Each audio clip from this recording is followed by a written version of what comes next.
Nice and tasty Odia cooking channel को आपण समस्त को स्वागत। आज देखि नबा केवल अरुआ चाउल रे चकुली पिठा। आउ एही चकुली पिठा बनैबा पई आपण को चूड़ा सुजी किंबा भात किछि भी आवश्यक नाही। पूरा नुआ प्रोसेस रे बनैबा केवल गोटे सामग्री अरुआ चाउल आउ सेतिर बनैबा एमितिया सॉफ्ट देखंतु तुला परी नरम हेछि आ बहुत ही स्वादिया नरम चकुली पिठा। जेते कलिया खाइबा पई सेते स्वादिया आ बनैबा भी बहुत सहज। केवल 2 घंटा रे आपण बनै नै परिबे। चलंतु देखि नबा। तो प्रथमे मुइडी अरुआ चाउल नै जाइछि गोटे कप।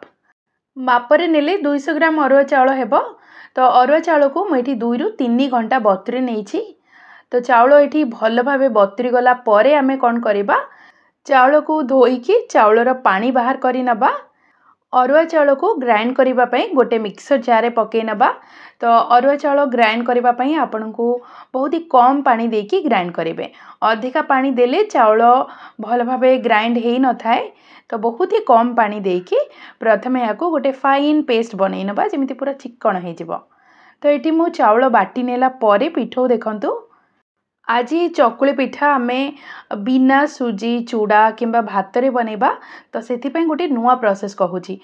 एबे कोन करबा, गोटे छोटो एमती पात्र नेबा आ सेथिरे ए जो बड़ चामच अछि सेथिरे पूरा गोटे चामच किंबा आमे घरे जो छोटो चामच व्यवहार करंती सेथिरे 4 रु 5 चामच पिठो नै जिबा।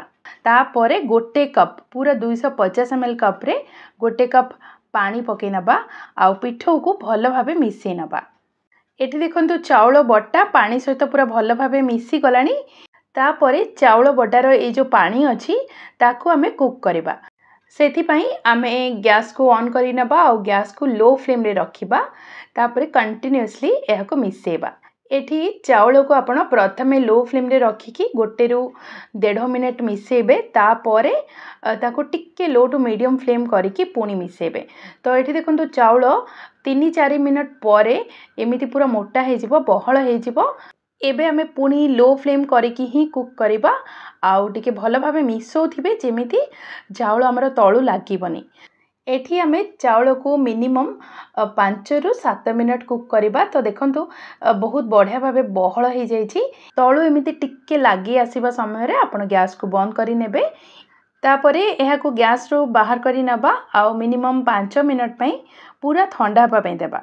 चाउल बटार जंता एठी पूरा 5 मिनिट ठंडा हे सला परे आमे कोन करबा, एहा को बाटी की रखिथिबा चाउलर पिठो रे मिसै नबा। एबे देखंतु चाउलर जंता पके नेला परे सेथिरे गुडे आधा कप पाखा पाखे मु पानी पके नउची। मिक्सर जार को धोई की जो आपण पानी रखिथिबे ताको भी पके नै परिबे। एबे कोन करबा, चाउलर पिठो आउ ए जंता पूरा भल भाबे मिसै नबा।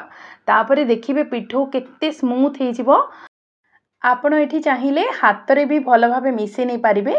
मु एठी पूरा पाखा पाखी गोटे 2 मिनिट भल भाबे मिसै नेला परे देखंतु पिठो चकुली को जेहेतु आमे सांगे सांगे बनेबा सेथिरे आउ टिके टेस्ट आनिबा पई सेथिरे गोटे फुटण लगै नबा। तो तड़का पैन गोटे बसै नेली, सेथिरे गोटे बड़ चामच तेल पके नेली, आधा चामच सोरिष दे नबा। सोरिष पूरा भल भाबे फुटी आसिले सेथिरे किछि कंचा लंका को काटिकी पके नबा। गोटे रु 2टा लंका आपण पके नियंतु। 1 इंच अदा को एमती कोरिकी पके नबा। तापरे किछि कटा भुरसंग पत्र पकेबा एवं टिक्के भाजी हे गला परे लास्ट रे सेथिरे किछि कटा धनिया पत्र पके नबा। एही फुटण देबा द्वारा चकुली बहुत ही बढ़िया बास्ना हे कि रेडी हबो। फुटण रेडी अछि, गैस को बंद करि नबा आउ ए जो फुटण अछि ना ताको आमे पिठो रे पके नबा। जेहेतु चाउल को सांगे सांगे आमे बनौछंती ए फुटणटा आपण निश्चय देबे। पिठो भल भाबे मिसेबा, सेथिरे स्वाद अनुसार लूण पके नबा। म एठी आधा चामच खंडे लूण पके नैछि। तापरे पुणी मिसेबा। पिठो एठी हमरो मोटा अछि तो सेथिरे आपण आउ 1/4 कप पानी पके नियंतो। तो म एठी पानी रो तो कोनोसी माप नाही। आपण पिठो को बहुत पतला किंबा बहुत ही मोटा करिबेनी, जेमिति हमरो चकुली रो पिठो रुए सेमिति। जदि आपण एको सांगे सांगे बनेबे ताहाले आपण सेथिरे 1/4 टीस्पून बा गोटे छोटो चामच रे 4 भागरो गोटे भाग इनो दे नियंतु। किंबा आपण 4 रु 5 घंटा को फर्मेंट करबा पई रखिकी भी चकुली बनै परिबे।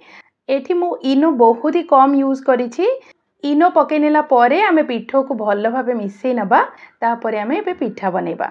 तो पिठो देखंतु केतिकी मोटा अछि। जदि आपनकर पिठा ठीक से न उठे ताहले आपण आउ अल्प टिके पानी मिसई परिबे। पिठा बनेबा पई मु एठी नॉन स्टिक तावा नेछि। आपण लुहा तावा भी नै परिबे। प्रथमे तेल लगई नबा तापरे गोटे कपड़ा किंबा टिश्यू पेपर रे तेलटा पोछि नबा तापरे आमे पिठो पकेबा। एठी मु बड़ चामच रे 1.5 चामच पिठो पकई नउछि। तापरे एमिति हल्का हाथ रे टिके स्प्रेड करि नेबे। देखिबे आपण पिठा केते सुंदर भाबे उठिबो। तो पिठा एमिति स्प्रेड कला परे आमे मीडियम फ्लेम रे रखिकी एमिति घोड़े नबा 1 मिनिट पई। 1 मिनिट परे देखंतो पिठा हमर रेडी अछि। आपण चाहिले ओलटै पारिबे किंबा एमिति न ओलटै कि भी आपण पिठा खाइ पारिबे। तो मु आपनको दुई प्रकार देखैबी। एठी मु गोटे पिठा ओलटै नेली। एठी पिठा ओलटैला परे हाई फ्लेम रे आ मात्र 30 सेकंड पई कुक करबा। बहुत ही सहज रे पिठा बाहरी जिवो। देखंतो सेम प्रोसेस रे मु आपनको आ गोटे पिठा करिकि देखौछि। जदि आपण नॉन स्टिक रे करंती ताहले बहुत ही कम तेल रे आपण ई चकुली बनै परिबे। जदि लुहा तावा रे करंती टिके तेलिया तावा थिले बहुत बढ़िया भाबे बाहरिबो। मु मीडियम फ्लेम रे आ गोटे मिनिट घोड़ै नउछि।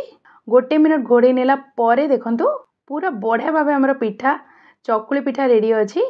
एहा को आपण न ओलटै कि भी बाहर करि परिबे। तो मु एही पिठा बिना ओलटै कि बाहर करि नउछि। आपण एही पिठा को जे कोनोसी चटनी किंबा जे कोनोसी तरकारी सहित खाइ परिबे। बहुत स्वादिया रहिबो।